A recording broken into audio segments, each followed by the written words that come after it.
दोस्तों, लगातार अपनी छवि को मजबूत बनाते जा रहे भारत ने फिर से अपना परचम लहराने के लिए कुछ ऐसा कर दिया है कि उसे देखकर कई देश जल भुन गए हैं और भारत उसी आग में अपने हाथ सेक रहा है और तमाशा देख रहा है।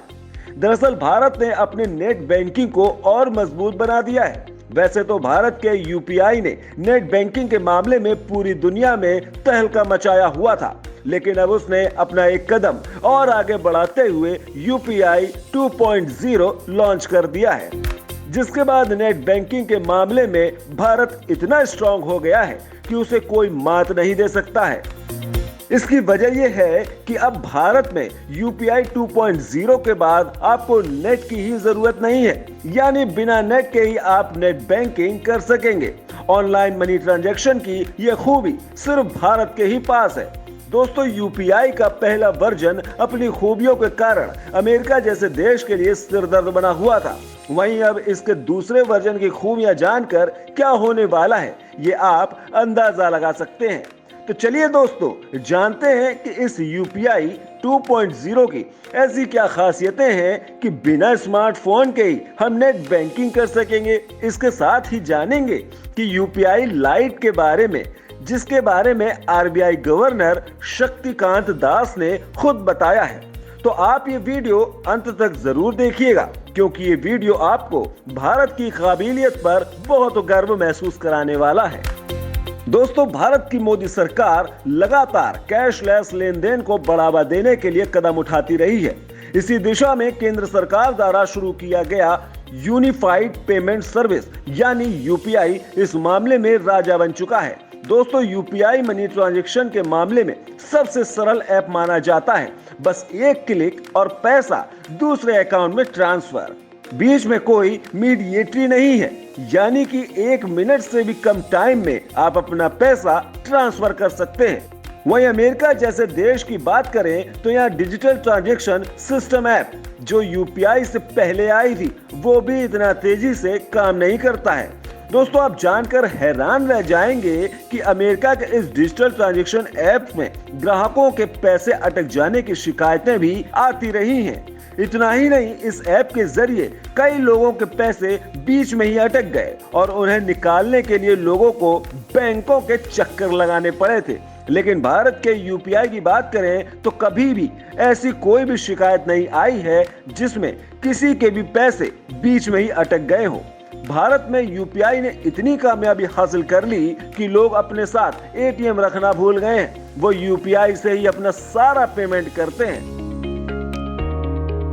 आंकड़ों की बात करें तो फिनटेक ने बताया कि अकेले अगस्त महीने में ही यूपीआई के जरिए 10.72 लाख करोड़ बार ट्रांजैक्शन किया गया है। वहीं डेबिट कार्ड से 7.3 लाख करोड़ बार और क्रेडिट कार्ड से 9.7 लाख करोड़ बार ट्रांजैक्शन किए गए हैं। इससे ही साबित हो जाता है कि डिजिटल मनी ट्रांसफर में यूपीआई किंग बन गया है।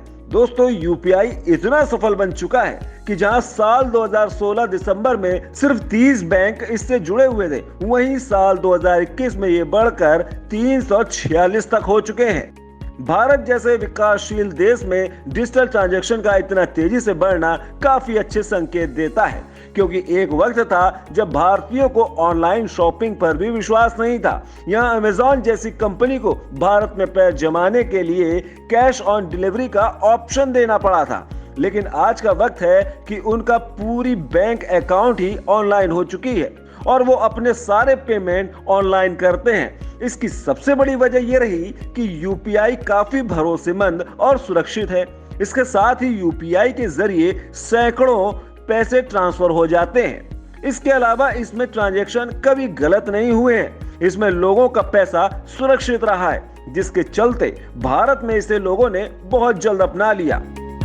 आज हर छोटी से छोटी चीज खरीदने के लिए लोग यूपीआई के जरिए पेमेंट करते हैं। आज आपको चाय की दुकान से लेकर बड़े बड़े शोरूम में यूपीआई का यूज लेते हुए लोग दिखाई दे जाएंगे।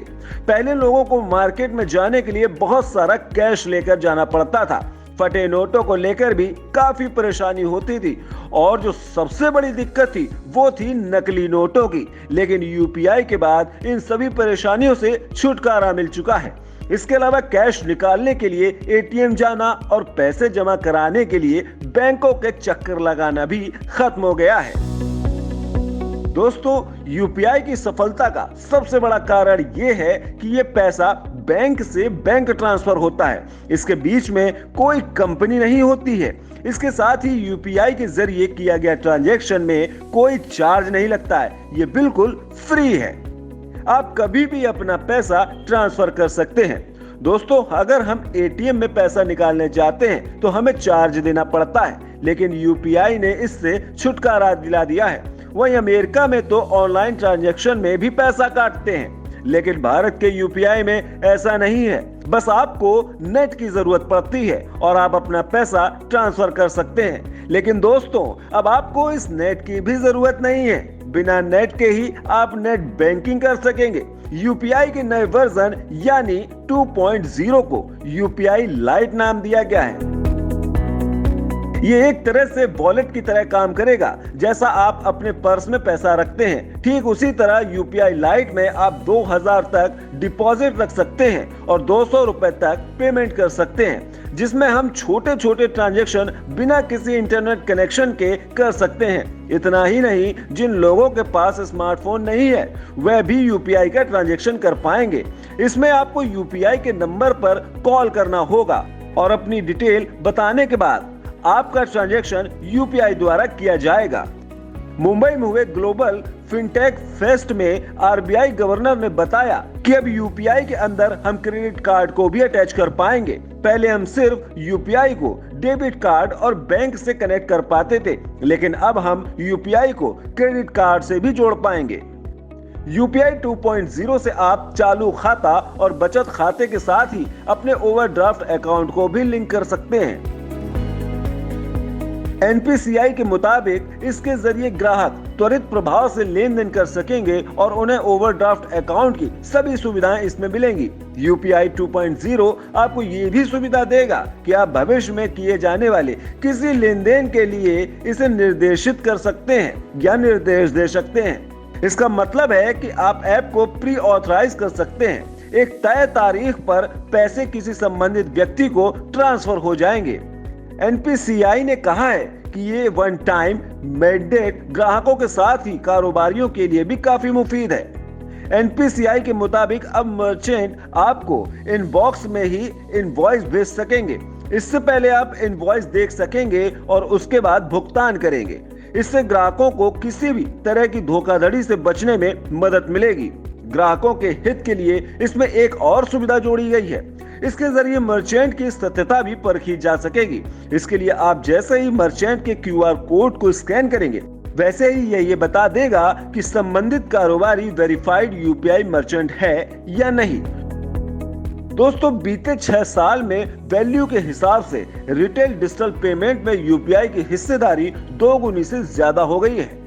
यूपीआई ने भारत को उस मुकाम पर ला दिया है जहां चीन, अमेरिकी और साउथ कोरिया भी पीछे रह गए हैं। यूपीआई की सक्सेस को देखते हुए दूसरे देश भी इसे अपना रहे हैं। यही नहीं, गूगल ने खुद अमेरिका के फेडरल रिजर्व को ये सुझाव दिया है कि उसे भी भारत की तरह रियल टाइम पेमेंट सिस्टम बनाना चाहिए। दुनिया के बहुत से देशों में ये नोटिस किया गया है कि यूपीआई से ट्रांजैक्शन बहुत ही आसान है, जो दूसरे ऐप में मौजूद नहीं है। रूस ने भारत के यूपीआई को लेकर दिलचस्पी दिखाई है। पहले दुनिया में अमेरिकन डिजिटल ऐप का इस्तेमाल किया जाता था, लेकिन अब उसकी ये कुर्सी जाती दिख रही है, क्योंकि वहां अब भारत का राज जमने जा रहा है। भारत के आगे अमेरिका फेल होता नजर आ रहा है।